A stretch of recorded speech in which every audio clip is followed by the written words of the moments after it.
प्यारे अधिवक्ता साथियों, आप सभी लोगों का मेरे तरफ से जय सीताराम।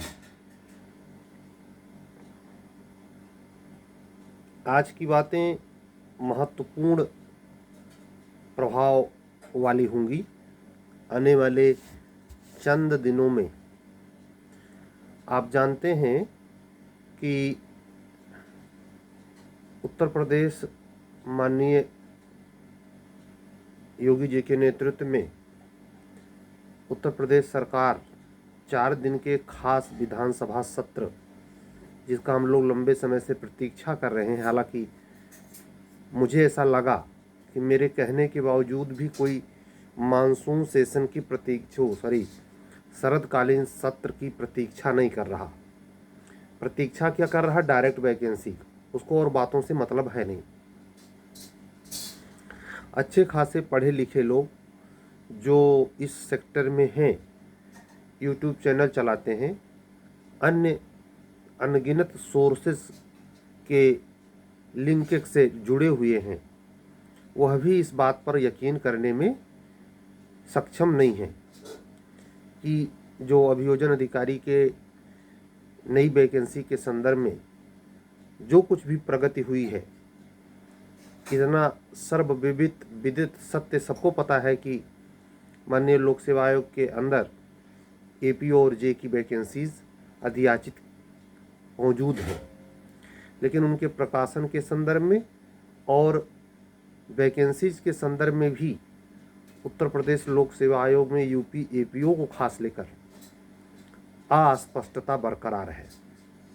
क्यों बरकरार है, इसका किसी के पास कोई जवाब नहीं है।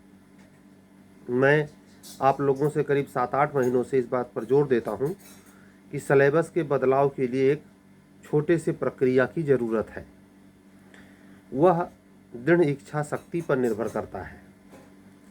जिस हिसाब से घटनाएं घटी हैं, सालों साल का समय गुजरा है, उन सालों साल के समय में यकीन के साथ कह सकता हूं कि स्थिति बहुत दयनीय सी लगती है।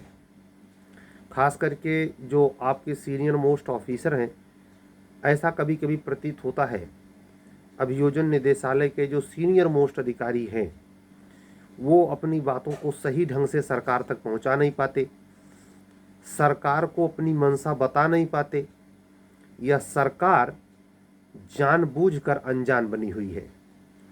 इसमें तय कर पाना मुश्किल है। उसकी 2 वजह है। लगभग 30 करोड़ की आबादी वाले इस राज्य में 75 जिले हैं। 100-150 पद तमाम आते जाते रहते हैं, विभागों में भर्तियां होती रहती हैं। लेकिन आपको बताऊं, माननीय अखिलेश यादव जी को किसी ने तो बताया रहा होगा कि उत्तर प्रदेश लोक सेवा आयोग में एपीओ का पद होता है, और उन्होंने कहा कितना खाली है, कितना मैक्सिमम हो सकता है। उसी समय उन्होंने निचली अदालतों में आवास निर्माण के लिए स्पेशल बजट पास किया। आप अपने ज़िलों में जाएं तो जो नई कॉलोनीज़ बनी हुई हैं, जिसमें जजेज कॉलोनी भी हैं, और जजेस कोर्ट जो बदली, जो नई बनी, वो योगी बाबा के बजट से नहीं बनी है, वो अखिलेश जी के बजट के माध्यम से ही बनी। उन्होंने न्यायपालिका के लिए जाते जाते काम किया था। वर्तमान सरकार ने न्यायपालिका को लॉलीपॉप दिए हैं। आप यह बहुत बड़ी साधारण खबर जानते होंगे कि जो नए वकील हैं उनको 2 साल, 3 साल, 4 साल तक कुछ पैसों के लिए व्यवस्थित करना, जिससे वो अपनी वकालत चमका सकें। बकवास वाली बातें हैं। इसका यूट्यूब पर आप चले जाएं तो हजारों हजार वीडियो मिलेंगे, लेकिन ज़मीन पर जब आप जाके देखेंगे तो बार के जो नए साल में जो प्रेसिडेंट, सचिव, अध्यक्ष, उपाध्यक्ष चुने जाते हैं, उन्हीं के बजट में ये सिमट जाता है। पता ही नहीं चलता ये होता क्या है। और नए वकील चाहे जिला कचहरी में, चाहे हाई कोर्ट में, चाहे तहसील में, कहीं भी प्रैक्टिस करने जाते हैं, उनको अपने सीनियर का शोषण का शिकार होना पड़ता है। इन दोनों के बीच में जो सच्चाई हमने बताई, इसमें एक और चीज़ कार्य करती है, वो है व्यक्ति का व्यक्तिगत स्वभाव। अगर आप अंतःकपटी प्रकृति के हैं, होशियार हैं, चालाक हैं, चतुर हैं, तो आप सीनियर के दिमाग को भी बेवकूफ़ बनाकर अपना काम करेंगे। अगर आपको इसमें हेठी, सदाशयता या अनुचित पना महसूस होगा तो आप ऐसा करने से बचेंगे, यहाँ तक कि उनका साथ छोड़ देना आवश्यक मानेंगे। सीनियर कहीं भी हो, किसी कोर्ट में हो, वो पूरे मन से सहयोग तब तक करता है जब तक वो जानता है कि आप उसके कंधे पर हाथ नहीं रख देंगे या उसका मुकदमा आप कहीं स्वयं ना हैंडल करने लग जाए। जिस दिन उसको यह आभास हो जाता है कि अब यह अंडे से बच्चा और बच्चे से चूजा, चूजे से वे पंख उड़ लग गए हैं, कभी भी उड़ सकता है, तो उस समय किसी भी अदालत में सीनियर वो मदद नहीं करता जो प्रारंभिक रूप से करता रहता है। इसी प्रारंभिक स्टेज से लेके पंख उड़ने तक की स्टेज पर माननीय योगी बाबा का थोड़ा सा, जरा सा, वो भी बहुत दबाव डालने पर प्रोपोगेंडा देखने सुनने को मिलता है। यकीन से कह सकता हूँ, न्यायिक सेवा के लिए भी या अदालतों कचहरियों के लिए भी ये सरकार बदनाम है। ये बात अलग है कि जब वोट लेना होता है, एक छोटे से वाक़ये का जिक्र करना चाहूँगा। इलाहाबाद के लिए जब संसदीय क्षेत्र का नेता चुनना हुआ, तो यहाँ की जो मेयर हुआ करती थी, बड़ा चर्चित नाम आप जानते होंगे, अभिलाषा गुप्ता। उनके जो हस्बैंड हैं वो स्टाम्प शुल्क मंत्री उत्तर प्रदेश सरकार में है, कैबिनेट मंत्री हैं। उनको टिकट ना देकर एक कोई त्रिपाठी था, अमित शाह जी ने उनको टिकट दिया। अब इसमें यह भी लगता है कि वर्तमान मेयर जो केसरवानी हैं और जो वर्तमान उप मुख्यमंत्री हैं केशव प्रसाद मौर्य, इनकी क्या भूमिका थी ये संदिग्ध है। लेकिन नतीजा ढाक के दो पात, यहाँ की सीट तीनों सांसद वाली सपा ने जीत ली और जो होना चाहिए था वो हुआ। यानी जिसकी पहचान है, जो लंबे समय तक जमीन पर कार्य किया है, उसको टिकट न देकर एक बंधुआ मजूर जैसे व्यक्ति को मोटी रकम पर टिकट देना, उसका खामियाजा पूरा इलाहाबाद भुगत रहा है। ये प्रसिद्ध सुशिक्षित पढ़े लिखे वकीलों का समुदाय और नगरी होने के वजह से ये बड़े आर्थिक मदद भी नहीं पाता, और न ही कुछ ऐसे बड़े स्तर पर इलाहाबाद में उस मांग को बल मिल पाता है जैसे ज्योर के आसपास जो हवाई अड्डा एशिया का नंबर 1 का बन रहा है, वहाँ हाई कोर्ट की एक पीठ स्थापित होने, अथवा मेरठ बार में नए हाई कोर्ट या क्षेत्रीय बार के हाई कोर्ट के स्थापित होने की बात यदा कदा उठती रहती है। लेकिन उन सब चीज़ों पर वो उठ के रह जाती है, और पूर्वांचल सेक्टर के जितने नामी गिरामी से लेकर सामान्य दर्जे के अधिवक्ता साथी हैं, वो गोलबंद हो जाते हैं कि ऐसा अगर हुआ तो सारी कमाई चौपट हो जाएगी। ये सब कुछ जो चलता है, उसी के बीच में आपकी और एचजेएस की उत्तर प्रदेश में परीक्षा भी वही माननीय उच्च न्यायालय लेता है जहां ये सब घट रहा है। आप इस मामले के साथ साथ जो उत्तर प्रदेश सरकार लखनऊ और इलाहाबाद हाई कोर्ट के बेंचेस में ब्रीफ रीडर या तमाम राजकीय शासकीय अधिवक्ताओं की नियुक्ति करती है, उसमें भी न्याय विभाग की भूमिका बहुत सुस्त और ढीली नजर आती है। अचानक लिस्ट आती है, कब वो तय होती है, कैसे उसका परिशीलन होता है, इसका कोई डाटा मौजूद नहीं होता। ऐसे ये अभियोजन निदेशालय के अफसर कैसे काम करते हैं, क्या इनका वर्कलोड होता है, और कैसे इस स्थिति पर कि 2015 के बाद इतने बड़े लैकुना होने के बावजूद एपीओ के वैकेंसीज के लिए निदेशालय और मुख्यमंत्री आवास, मुख्यमंत्री का व्यक्तिगत सचिवालय डिपार्टमेंट और कार्मिक मंत्रालय, इसमें आपस में समन्वय क्यों नहीं है? इस मसले को हल करने के लिए कोई चीज़ क्यों इतना लेट होती जा रही है? इन सब चीज़ों को अगर आप देखेंगे तो आप ये सीधा सीधा हिसाब पाएंगे कि जानबूझ कर की गई देरी या कौन नृप होई हमें का हानि। हमारी वैकेंसी आएगी तो हमारा उसमें क्या फ़ायदा होगा, ऐसा लगता है। जिसका नतीजा है कि इतनी बात मैंने लगभग 10 मिनट 8 मिनट बोली है, वो जिससे आप समझ सकें कि विधानसभा सेशन जो 4 दिन का है, भगवान करे कि इसमें प्रस्ताव आए और आप लोगों को, आज 16 है, 20 को आखिरी दिन है, शीतकालीन सत्र का आखिरी दिन होगा विधानसभा सत्र का, तो कम से कम 20 तारीख तक आपको ये सूचना मिल जाए कि सब्जेक्ट में, सलेबस में क्या बदलाव हुआ, और अगर नहीं भी हुआ तो क्यों नहीं हुआ, इसकी भी जानकारी स्पष्ट मिले, तो ही ये तय किया जा सकता है कि नई वैकेंसी कब तक आ सकती है। इस बीच में ये हफ्ता, यानी आज सोमवार है और जिस समय हमें रिकॉर्ड कर रहे हैं 4:20 है, आज है 16 दिसंबर। 16 दिसंबर दिन सोमवार से लेकर 20 दिसंबर तक ये घटनाक्रम इस तरीके से है कि एपीओ के संदर्भ में कुछ न कुछ तो ज़रूर पलटी खाएगी गवर्नमेंट, और अगर नहीं खाती है, उसको केवल कुंभ दिखाई देता है या उसकी व्यवस्था में ही सारी मशीनरी लगाना उचित वो समझती है। जैसा कि आप जानते हैं, योगी बाबा की गर्ज 2027 में है, अभी नहीं।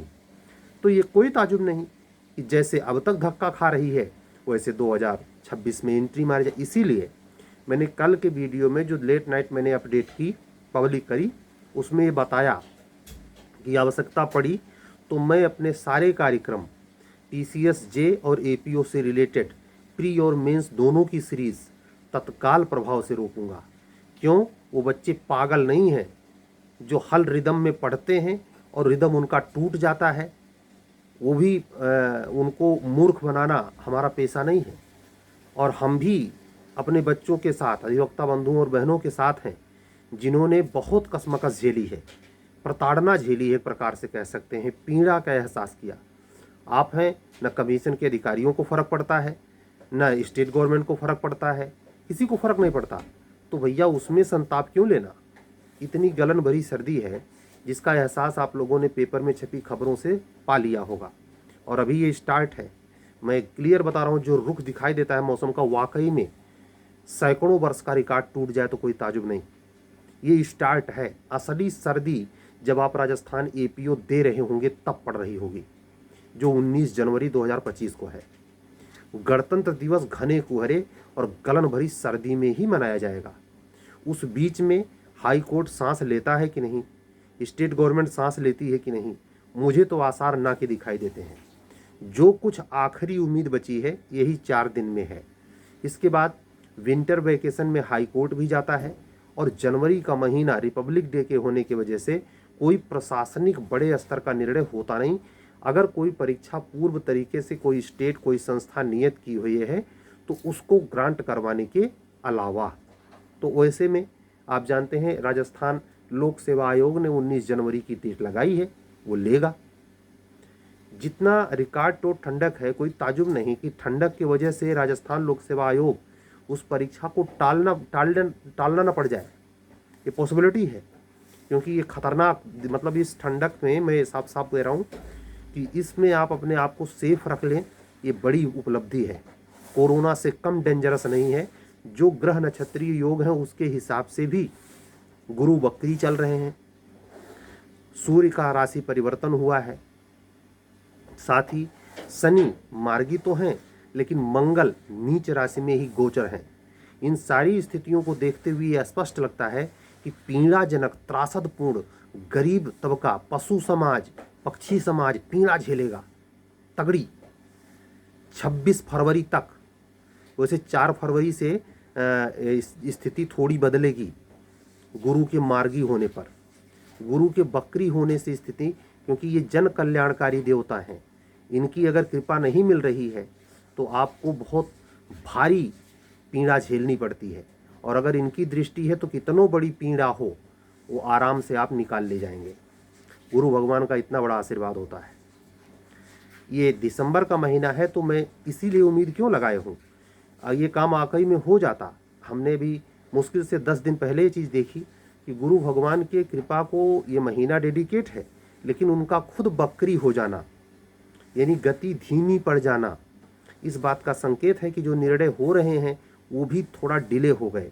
शनि अगर लाइन पे आए तो मंगल और गुरु गड़बड़ा गए, यानी सारी स्थितियों का तालमेल मई में जाके सेट होता है। यानी 26 फरवरी का जो डेट आप देख रहे हैं कोई ठीक नहीं, ये गवर्नमेंट है, इसको उतनी चिंता है नहीं।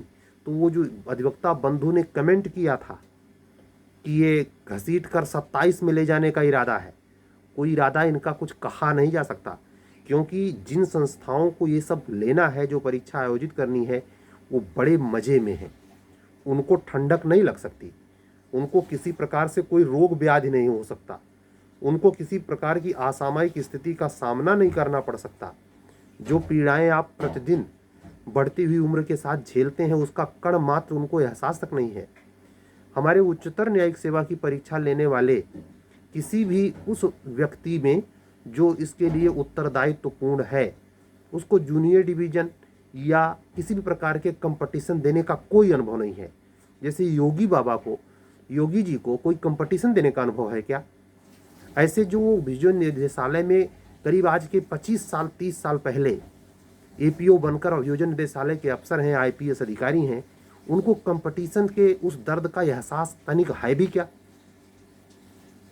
तो ये सब चीज़ें देखेंगे तो आपको एक निराशाजनक बातें लगती हैं, लेकिन ये निराशाजनक हों या ना हो, उसके पचड़े में पड़े बगैर आपको इस बात को जानने के लिए कि वाकई में सच्चाई है और मामला ये डिले की ओर दिखाई देता है। डिले को समझने के लिए ये सब बातें समझनी जरूरी हैं। और आप अपनी पढ़ाई को, मैं कल भी कहा था, आज भी कह रहा हूँ, चाहे घंटे आधे घंटे ही पढ़ें, कोई ज़रूरी नहीं, लेकिन अपने आप को सुरक्षित रखते हुए।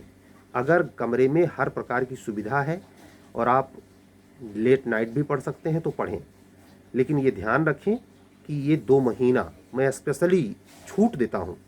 मेरा कोई भी टेस्ट सीरीज प्री या मेंस का ज्वाइन करने, हल करने की कोई ज़रूरत नहीं है।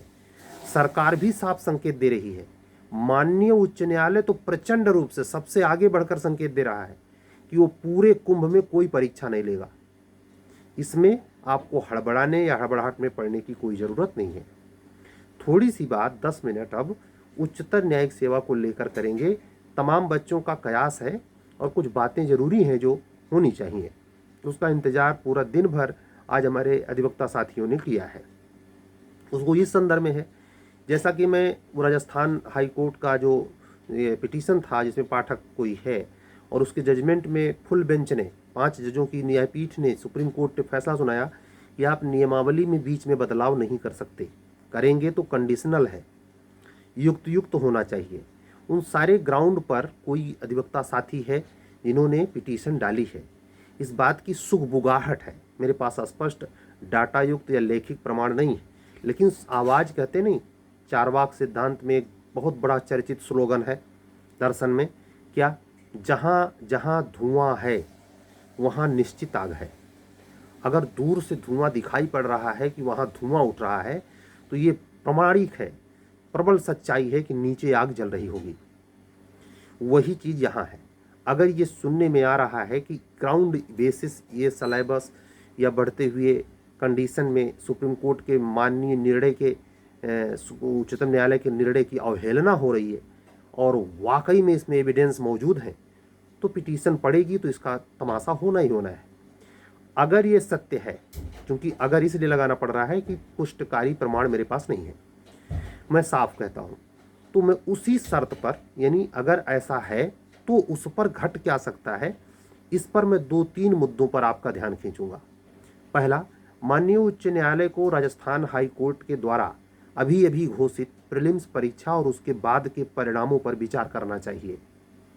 बच्चे कम उपस्थित थे, लेकिन आप ध्यान दें वहाँ प्रति पेपर में जो 4 पेपर हैं, जैसे हमारे यहाँ कर दिए गए हैं, पहले ये 5 हुआ करते थे, तो ऐसे लगता है कि राजस्थान हाई कोर्ट को लगभग फेवर में चीज़ें की जा रही हैं, या राजस्थान हाई कोर्ट जैसी लमसम। तो उसी स्थिति में मैंने व्यक्तिगत तौर पर परिशीलन किया राजस्थान हायर जुडिशरी मेंस की सीरीज के चलते, तो मैंने पाया कि वहाँ हर चीज़ का प्रीलिम्स में भी नंबर फिक्स है और जितने पेपर प्रीलिम्स में रखे गए हैं वो बहुत ही औचित्यपूर्ण और लिमिटेड संख्या में हैं और उनमें सेक्शन तक बताया गया है कि चैप्टर नंबर इंडिकेट है कि इसी चैप्टर से मात्र सवाल आएगा। जबकि आप अपने यूपी हायर जुडिशरी का जो सिलेबस बढ़ाया गया है उसका अगर अनुशीलन करें उसको ध्यान से देखें तो किसी भी लॉ में अंधाधुंध कोई भी चैप्टर, कोई भी मानकीकरण उसमें नहीं है, जिसका नतीजा ये होता है कि जैसे मैं 2-3 एक्ट का नाम लूँगा, एनडीपीएस एक्ट है, या आप उठा करके देखें तो उत्तराधिकार अधिनियम 1925 वाला है, या आप उठा कर देखें तो उसमें मोटर व्हीकल एक्ट है। ये सारे एक्ट के सारे प्रोविजन क्यों पढ़ने हैं भाई? इसकी ज़रूरत इतनी आन क्यों पड़ी है? उतने कम थे, उतने में आप कम लोगों को बाहर कर देते थे। ये सारा एक नहीं हजारों साक्ष्य मौजूद हैं, और अगर किसी कारण से माननीय उच्च न्यायालय का मामला पर्सनल होने की वजह से अगर रिजेक्ट किया गया, याचिका नहीं सुनी गई और बच्चे सुप्रीम कोर्ट चले गए और मामला ये सुप्रीम कोर्ट तक गया, उसके संज्ञान में आया, तो सीजेआई कोई हो इससे फ़र्क नहीं पड़ता, फिर ये परीक्षा सुप्रीम कोर्ट ही करवाएगा। इसके प्रबल आसार हैं। तो जो 2-3 बात मैं कहने की कह रहा था, उसकी पहली संभावना कि अगर मामला सुप्रीम कोर्ट पहुंचा तो फिर ये सपना इलाहाबाद उच्च न्यायालय छोड़ दे कि वो अपने मॉनिटरिंग में परीक्षा लेगा। फिर पूरी परीक्षा में इतनी अनदेखी हुई है, इतनी युक्तता को बाधा पहुंचाई गई है, परीक्षा प्रणाली, पारदर्शिता और सबसे ज़्यादा जो परीक्षा की शुचिता होती है, जिस सिलेबस को आप इंट्रोड्यूस कर रहे हैं उसको साल भर पहले कम से कम पता होना चाहिए, और वो भी युक्त नहीं होना चाहिए। उसके एक नहीं 1 करोड़ तर्क हैं। हम तो ये नहीं समझ पाते कि इतना अंधा अनुकरण करता हुआ प्रमाण आखिर देने की नौबत आई ही क्यों? अगर सेम आप फॉलो कर दें राजस्थान हाई कोर्ट जैसा ही, तो वहाँ की मेंस की सीरीज के लिए जब मैंने अनुशीलन किया तो पाया मेंस में भी उनके जीएस के पेपर में कोई क्वेश्चन नहीं पूछे जाते। English language, judgement writing, precis translation और जजमेंट के आधार पर इलाहाबाद और राजस्थान हाई कोर्ट और माननीय उच्चतम न्यायालय के निर्णय, वो भी 20 नंबर का फिक्स है।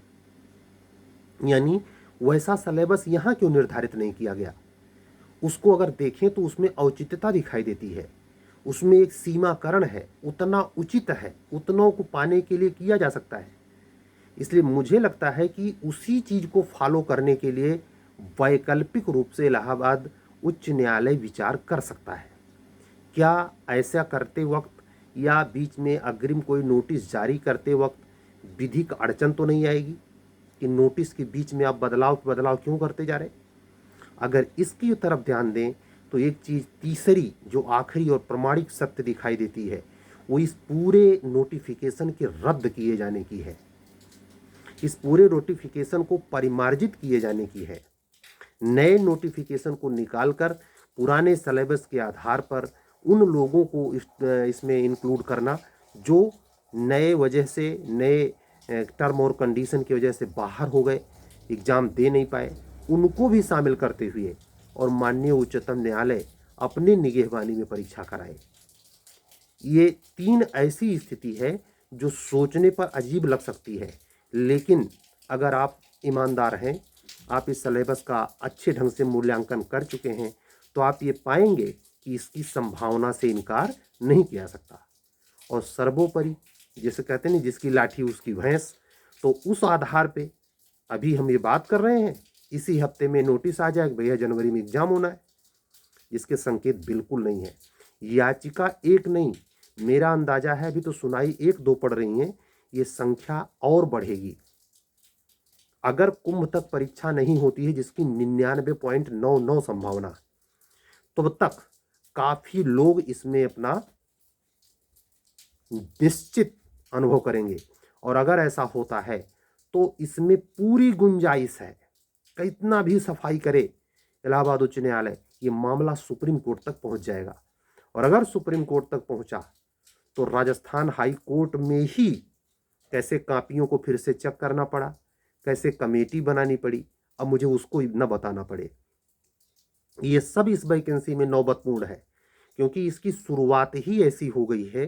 कहते नहीं कि सुबह सुबह उठते ही अगर आपके ऊपर से कोई टाण से कोई चीज़ गिरे और खट से सर पे लगे, इतना बड़ा गुलता उछल आए, यकीन से कह रहा हूँ आजमा लीजिएगा, पूरे दिन भर आप कम से कम 5-6 बार चौटाएंगे, वहीं हो सकता है 2 बार चोटिल हो जाए। तो औंधे मुंह ओढ़े पले, आपसे मुहावरा पूछा जाता है हिंदी में, औंधे मुंह ओले पड़े या सिर मुंडाते ओले पड़े। इस वैकेंसी में सब कुछ सही चल रहा था। दिसंबर में 22 दिसंबर 2022 को 23 को गजट होते ही अगर पुराने सिलेबस पर ये आगे बढ़ती, इसमें कोई प्रक्रियात्मक बदलाव ना किया गया होता, तो अब तक शायद मेंस भी कंप्लीट हो गया होता, या ये भी संभव है कि वो वैकेंसी पूर्ण रूप से भर दी गई होती। जैसे बिहार की संभावना है कि इसी हफ्ते में सोमवार से लेकर बुधवार तक निश्चित रिजल्ट आएगा, फाइनल। छत्तीसगढ़ का भी मेंस का रिजल्ट डिक्लेयर हो सकता है, एचजीएस का। झारखंड आप जान ही रहे हैं, फार्म निकल चुका है, फार्म भरा जा चुका है। राजस्थान का आप देख ही रहे हैं, मेंस में बच्चे लग गए हैं। मैं उसी राजस्थान हाई कोर्ट के द्वारा निर्धारित सिलेबस और उसके निर्धारित सिलेबस के पीछे भी एक विवाद की बड़ी लंबी कहानी है। उसका जो बच्चे राजस्थान बार बार जाते हैं, गंभीरता से देखते हैं, नज़दीक नज़र रखते हैं, उनको पता होगा किस तरीके से इसमें गोविंद माथुर सर के नेतृत्व में कमेटी बनी और बच्चों की शिकायत पर सुप्रीम कोर्ट इसमें इंटरवीन हुआ। वो नौबत यूपी में भी पूरी व्यवस्था हो चुकी है। इसीलिए तो बार बार कह रहा हूं कि नए साल में हनुमान जी की माया ऐसी है, कोई कितनों चाल चल ले, चल नहीं पाएगा। आप जान लीजिए वो एंट्री मारेंगे जब ये महाशिवरात्रि गुजर जाएगी, होली बीत जाएगी, और होली के बाद जब चैत्र नवरात्रा का जो मनाया जाता है, जब हिंदू नववर्ष का कैलेंडर शुरू होता है, उसी समय हनुमान जी का प्रवेश है। तब तक शनि भगवान तो है ही है। जब अब तक शनि भगवान ने नहीं होने दिया, तो बचे हुए में होने देंगे किसी कीमत पर नहीं, क्योंकि अपने रहते वो अन्याय नहीं होने देंगे। और जो बहुत बड़ा अन्यायकारी है उसे सिंपल दंड नहीं देते, ध्यान रखना। क्रूरता में शनि से ज्यादा क्रूर ग्रह कोई है नहीं, इसीलिए पापी ग्रह में उसकी श्रेणी है। सूर्य, शनि, मंगल को तो हालांकि देवताओं के मंगलकारी कार्य में होने की वजह से उतर्जा नहीं है, लेकिन शनि को निर्विवाद रूप से राहु और केतु के साथ है। बहुत क्रूर ग्रह, यानी जब वो न्याय अन्याय होता हुआ पाएंगे तो बहुत क्रूरतम ढंग से दंड देंगे। अब मुझे बताना ना पड़े कौन कौन मारा गया, कौन कौन कूटा गया, क्यों मारा गया, क्यों कूटा गया। नजर दौड़ा लीजिए पूरे साल भर, न कोई परीक्षा होने दी, न लेने दी, न वैकेंसी भरने दी। ताकत देखिए शनि भगवान की, कितना सशक्त हैं वो। और इतनी कड़क सर्दी में, अरे महाराज, रूम हीटर लगा हो तो टस से मस नहीं होने वाले अधिकारी हो, इसमें दुकान कहाँ गर्ज है आपको, आपके लिए वो फाइल पलटेंगे, कर्मचारी भी शिकायत मिलके कर देंगे, साहब टाल दिया जाए। तो ये बातें इसलिए किया कि आप लोग सवाल करते हैं, फ़ोन करते हैं। और हाँ, आज की डेट पर संडे के दिन मुझे 4 कॉपियों की क्वेरी करनी थी। एक इंग्लिश, 3 उच्चतर न्यायिक सेवा के लिए, एक झारखंड की हमारी अधिवक्ता बहन है।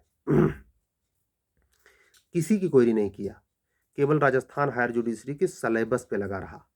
सभी अधिवक्ता साथियों से जो सीरीज से जुड़े हैं, जिनके सीरीज लगभग समाप्त हैं या थोड़ा बहुत बाकी है, सो अधीर न हो। किसी की वैकेंसी सामने नहीं है, केवल झारखंड को छोड़कर, और राजस्थान एचजीएस मेंस को लेकर किसी की वैकेंसी आई नहीं। इसलिए तड़फड़ाहट और सिचुएशन को समझें, और कम से कम आज से इस पूरे दिसंबर भर मौसम अगर ऐसे रहता है तो हम कोई सीरीज न्यू किसी क्वेश्चन पेपर को देंगे नहीं, न प्री का न मेंस का। आप लोग पढ़ सकते हैं, लेकिन एग्जाम रुका रहेगा। ये मान के चलें कि अगर फरवरी मार्च के बाद आपकी वैकेंसी आए, एक दफ़े डिले कर जाए, तो चीज़ें वो ऑटोमेटिक पूरे 25 के साथ 26 के मिड तक चली जाएंगी। और गवर्नमेंट यही चाहती है कि 26 के मिड तक हो, तभी तो आप 27 में वोट देंगे, भूलेंगे नहीं। जो टीजीटी पीजीटी की डेट आई है, बच्चे पढ़ना शुरू कर दिए हैं, यही हूँ, कहीं जाऊंगा नहीं। सितंबर 2026 के पहले किसी भी टीजीटी पीजीटी को गवर्नमेंट ज्वाइन नहीं कराएगी, लिख के रखिए। 77 बहाने हैं उसके डिले करने के, और हम असहाय लोग हैं। निर्णय अधिकारी लेंगे। सबसे पहली प्राथमिकता स्पष्ट इस सरकार की दिखाई देती है कि शांतिपूर्वक ऐतिहासिक स्तर पर कुंभ मेले का आयोजन। दौरे पे दौरे हो रहे हैं मुख्यमंत्री के, प्रधानमंत्री के। आप इस सरकार में एक चीज समझे, हमारे किसी अधिवक्ता साथी ने कमेंट किया कि जहां जहां बीजेपी की गवर्नमेंट है वहां यही हो रहा है। तो ये गवर्नमेंट ये स्पष्ट रेखा खींच दे रही है कि जो नौकरी पेशे में पाने वाले सरकारी अधिकारी बनने वाले लोग हैं, उनके मत देने का, समूह में आने का, ना आने का कोई बहुत बड़ा प्रभाव लोकतंत्र पर नहीं पड़ता। अगर ये यूनिटी होती आप में, जैसे पीसीएस वाले बच्चे अपना मनवा ले गए और 22 को एग्जाम उनका होने जा रहा है, इतनी ताकत अगर आप में होती तो आपकी कोई सुनता। आपकी बार तो आपकी सुनता नहीं, आपकी बात आपकी बार नहीं सुनता। यहां तक कि आपका जो अध्यक्ष जिसको आप जिताए हैं वो भी जानता है कि हमारा वोटर है किसी और का, अगर उसके वोटर हैं तो काम करेगा, नहीं तो नहीं करेगा। तो इतना जहां मत विभाजन है, इतनी जहां एकता का भाव है, वहां अपने हिसाब से जो मन ही मन सोच रहे हैं, मन ही मन में लड्डू फूटे, नैनों में फुलझड़ियां छूटे, वो नहीं होने वाला है। और ऊपर से एक तो लौकी है तितलौकी, दूसरे चढ़ी नीम की डाल। कोई भी चीज जो हम आप सोच रहे हैं, कितना भी सोच लें, कैसा भी सोचें, लेकिन उसके पीछे काल अपना काम कर रहा है। काल का मतलब गोचर, और गोचर में शनि भगवान की मार्गी, गुरु भगवान की बकरी, मंगल की नीच दशा, ये तीन त्रिकोण ऐसा सिचुएशन क्रिएट किए हुए है, इसमें जान बची तो लाखों पाए। आज का वीडियो पूरा मैं बिल्कुल स्पष्ट शब्दों में कह रहा हूं, पूरी जनवरी अगर वैकेंसी नहीं आती है तो, और दिसंबर के 15 दिन मैं कोई दबाव नहीं डालूंगा आप पर। आप अपने सेफ जोन में रहिए। 4 बजे दिन डूब जा रहा है, हम आपको 2 घंटा 3 घंटा बैठाएं, कोई तबीयत खराब हो जाए, नहीं, ये रिस्क नहीं लेने लायक, बिल्कुल नहीं। हाँ, राजस्थान एचजेएस के बच्चे जो मेंस लिखने जा रहे हैं उनकी भी डेट आने में भी समय लगेगा, थोड़ा समय तो देगा ही राजस्थान हाईकोर्ट, लेकिन इतना तय मानिए कि उसको छोड़कर जो वैकेंसी झारखंड में है उसके भी बच्चों का मेंस ये मान के चलिए कि जनवरी फरवरी निकाल देगा। तो हड़बड़ाइए नहीं, ठंडक हर जगह है, केवल उत्तर प्रदेश में नहीं, उसका प्रभाव है। वो तो बिहार की गर्ज दूसरी है, तब वहां मछली मराव पड़ा हुआ है।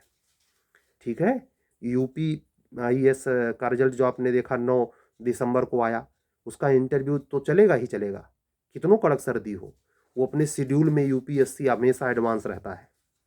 तो आप सभी अधिवक्ता साथियों को तीनों वैकेंसियों, जूनियर डिवीजन के लिए भी यही कहूँगा कि हाई कोर्ट कितना नियंत्रित किए हुए है कि कमीशन की अक्की बक्की नहीं चल रही है। सिर्फ जो एक क्लियर कट संभावना थी कि कोई विवाद नहीं है, जे की वैकेंसी आउट कर देगा, उसको भी कह के रोका गया है, ऐसा प्रतीत होता है। इसके लिए कोई रिलायबल सोर्स की मैं पुष्टि नहीं करता, लेकिन जो डिले, जो सिचुएशन साफ साफ नजर आती है, जिसका अंदाजा आप लगा सकते हैं, उसमें ऐसे लगता है जिसे कह के रोक दिया गया हो। इन आशंकाओं प्रति आशंकाओं के बीच हमारी आपकी बातचीत जो लगभग आधे घंटे पर डे होती है, उसमें आज की बात भी लेटे हुए हनुमान जी को ही हम निवेदित करते हैं, माँ जगदम्बा की कृपा से, उनके समझ से, विवेक से, बगैर किसी संस्था व्यक्ति में आस्था अनास्था प्रकट किए या ईर्ष्या द्वेष के आपकी बातें निर्विवाद रूप से प्रकट होती हैं, आपके लिए रहती हैं, ओम ने प्रकट कर दी। हमारे से व्हाट्सएप पर या फ़ोन पर इधर उधर की सवाल जवाब से बचें। हमारा क्रूशियल टाइम होता है, जो हम कर पाते हैं जितना कर पाते हैं। ये इस समय सिचुएशन थोड़ा टफ है, लेकिन कोशिश यही रहेगी कि जो भी सीरीज चल रही हैं उसमें खास करके स्पेशली जो पहले से इन्होंने पेमेंट कर रखे हैं, पेमेंट बाकी हैं, पेमेंट करने के बाद क्लासेज चल रही हैं, उसमें थोड़ी सी रफ्तार धीमी पड़ सकती है मौसम के गड़बड़ा जाने की वजह से। लेकिन मैं एकदम ब्रेक कर दूंगा ऐसा नहीं, लेकिन सीरीज के कार्यक्रम में कोई नई सीरीज जूनियर डिवीजन एपीओ के लिए बिल्कुल अनुमन्य नहीं है। तत्काल प्रभाव से ये रोकी जाती है, मैं आज ही कह रहा हूँ, क्योंकि इसमें इस समय न तो कोई पढ़ेगा और न पढ़ाया जा सकता है। आप टेस्ट दे के कैसे करेंगे जब पढ़ ही नहीं पाएंगे? बगैर पढ़े टेस्ट देने का क्या मतलब है भाई? ये घाही तभी होगी, अभी हम आपसे बात कर रहे हैं, इसी हफ्ते शुक्रवार तक एपीओ की वैकेंसी क्लियर हो जाए, फार्म भरा जाने लगे, सब कंटिन्यू कर दूंगा, भले इतनी ठंडी है। क्यों? तब वहां कहते नहीं कि वैद्य अगर कह दे तो ये नहीं देखा जाता कि ये नॉन वेज है ये वेज, अगर उससे जान बचती है तो खा लीजिए। ठीक है, तो वही बात यहां भी लागू होती है। वैकेंसी है नहीं तो बेमतलब की छटपटाहट नहीं, हड़बड़ाहट नहीं, अपना दिमाग नहीं खराब करना है। और उत्तर प्रदेश उच्चतर न्यायिक सेवा के संदर्भ में जो मेरी जितनी संभावनाएं थी सब पर मैंने चर्चा कर दी है। कोई भी अधिवक्ता साथी किसी भी एज का हो, चाहे 48वें हो ओबीसी, 45वें हो जनरल, वुमेन, मेन, कोई भी इसे सुन सकता है, समझ सकता है और अपने अनुभव के आधार पर मेरी बातें कितनी तर्कसंगत हैं कमेंट भी कर सकता है। कल फिर मिलेंगे, फिर एक नई बातचीत होगी। कोई अगर स्थिति बदलती है, बिहार का रिजल्ट आ जाता है, उस पर चर्चा होगी।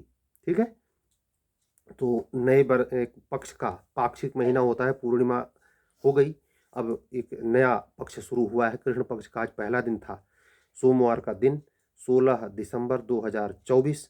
एकदम 14 दिन और बचे हैं, 15 दिन, 31 का दिसंबर होगा। 15 दिन के बाद आप नए साल में प्रवेश करने जा रहे हैं। अंग्रेजी कैलेंडर, इसका गोचर से कोई लेना देना नहीं है, इसका गोचर से कोई लेना देना नहीं है। चैत्र प्रतिपदा से हिंदू नववर्ष कैलेंडर बदलता है और उसी आधार पे हम रोज बात आपसे करते हैं, ग्रह नक्षत्रीय। ठीक है, इसका पूरा आपके जीवन में योगदान है, माने आप चाहे ना माने, इससे फर्क नहीं पड़ता। बगैर, कहते हैं सब ही नचावत, तो बाबा तुलसीदास बहुत सही लिखे हैं, सब ही नचावत राम गोसाई। कोई अपने मन से सोचे कि हम तीर मार ले रहे हैं, हम बहुत अमीर हैं, हमारे पास बहुत दौलत है, फलनवा डिमका, बकवास। सबके पीछे वो खड़ा है परम सत्ता, माधव मदन मुरारी।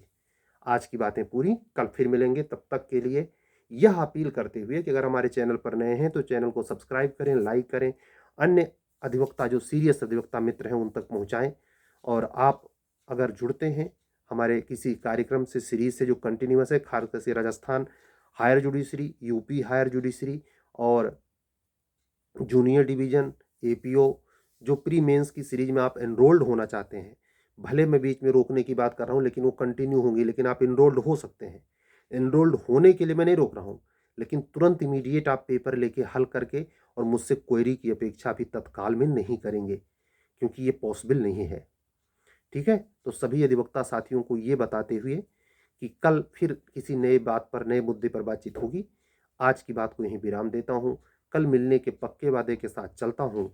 सभी अधिवक्ता साथियों को, बंधुओं और बहनों को जय सिया राम बोलते हुए शुभ रात्रि बोलता हूँ। सत्यमेव जयते।